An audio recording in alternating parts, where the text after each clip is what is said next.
Welcome to Capitol Dateline Online.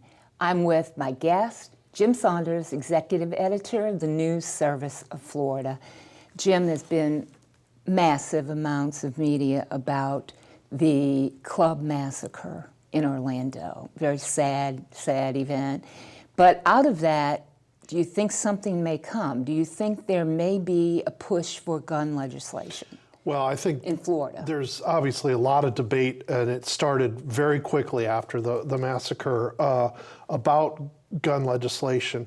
The Democrats in Orlando, including Senator Darren Soto and Senator Geraldine Thompson and Representative John Cortez, held a press conference a few days after the shooting and were calling for gun control measures in the legislature. You know, there's these issues about people who are on the terror watch list, whether they should have access to guns. There's also issues about whether these so-called assault weapons should be legal or not.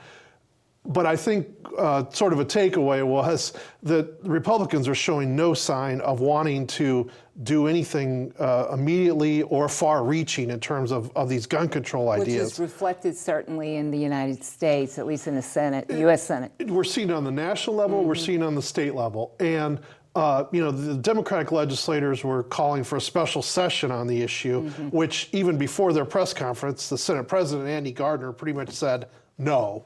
You know, gun control is one of these issues that's been around forever, and it seems to flare every time there is a horrendous event like this. And but really, if you look at it historically, at least in recent times, and particularly in Florida, the movement is the other direction. It's not really towards gun control. I mean, if you think about what the debate on gun issues have been in the legislature over the past few years, it has been to expand gun rights. During this past session, big issues were to allow people with concealed weapons licenses to openly carry in public.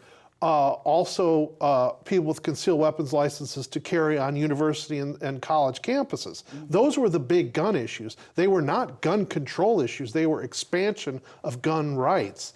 Now, those bills didn't pass, but that's the debate in the Republican-controlled legislature. And I tend to think that if any issues come up in 2017 session, they're going to be those types of issues as opposed to these gun control issues that the Democrats are talking about. I mean, part of it is just numbers. The Democrats don't have the numbers to force any legislation to go through. You don't think that may change in the coming election? I think if you look at the reaction to what happened in Orlando politically, there's been a lot of media, as you've talked about, as you referred to, on the gun control issue. The Democrats are making a lot of noise, and they're going to try to make it an election issue. But I think if you put it into the reality of Tallahassee and what goes on at the state capitol, I don't see any substantial gun control legislation getting through particularly through the House, which is very conservative.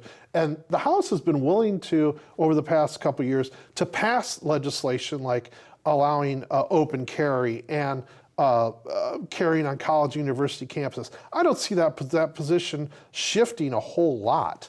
And you know, it's still a very conservative House.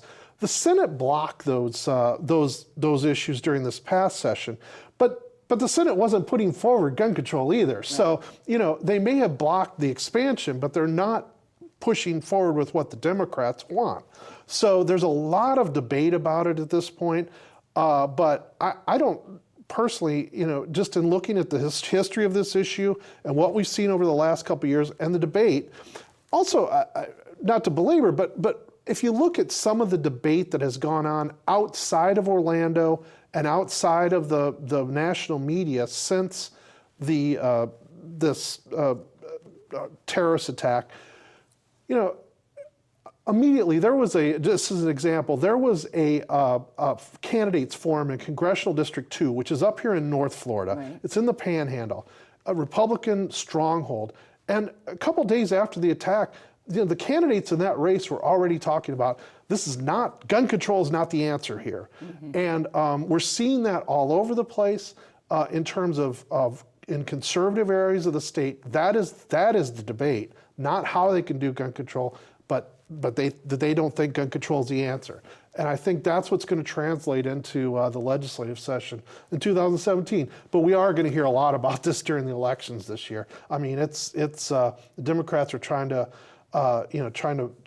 make a major point of it politically. And post-massacre gun sales did go up substantially. I mean, the background checks went up. Right.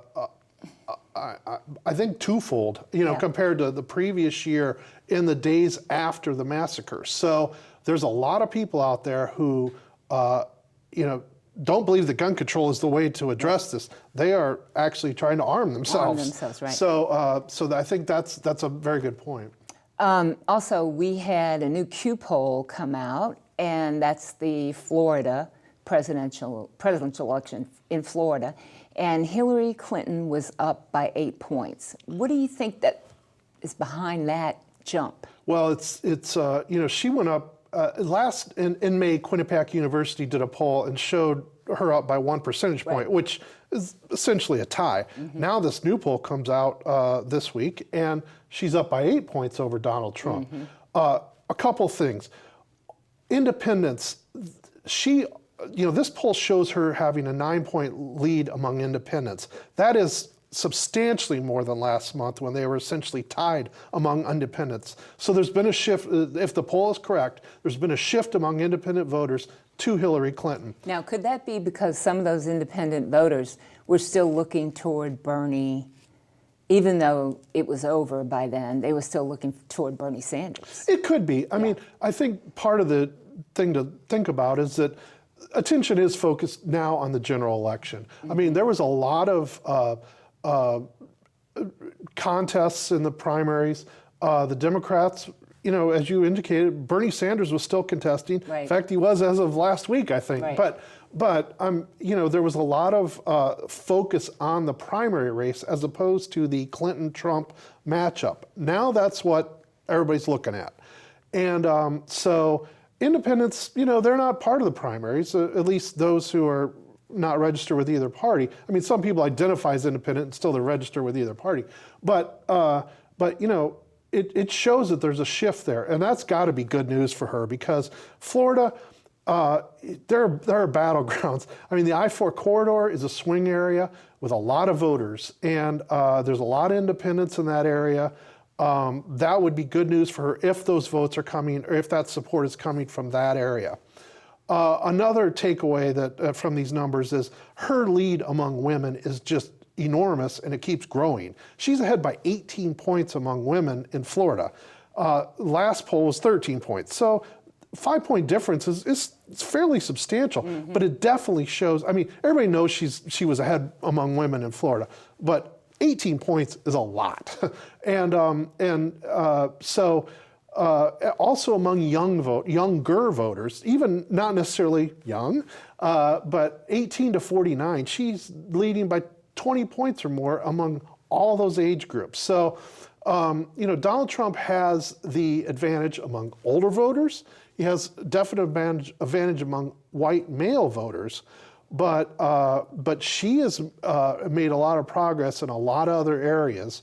And one interesting thing, or I guess kind of wild card in this poll, is that they started conducting the poll before the Orlando massacre, right, and they finished it after. So it's a little bit hard to know how that issue will play into voters' minds, at least from this poll. It's a little bit hard to determine at this point. Of course, that was such a shocking event that it may take a little bit of time to play out anyway in terms of how voters digest that information and if it is going to matter in the presidential race. The aftershocks. Yeah. Thanks, Jim. For more about Florida news, government, public affairs, go to the Advances section of our website and keep coming back to Capitol Dateline Online for daily postings.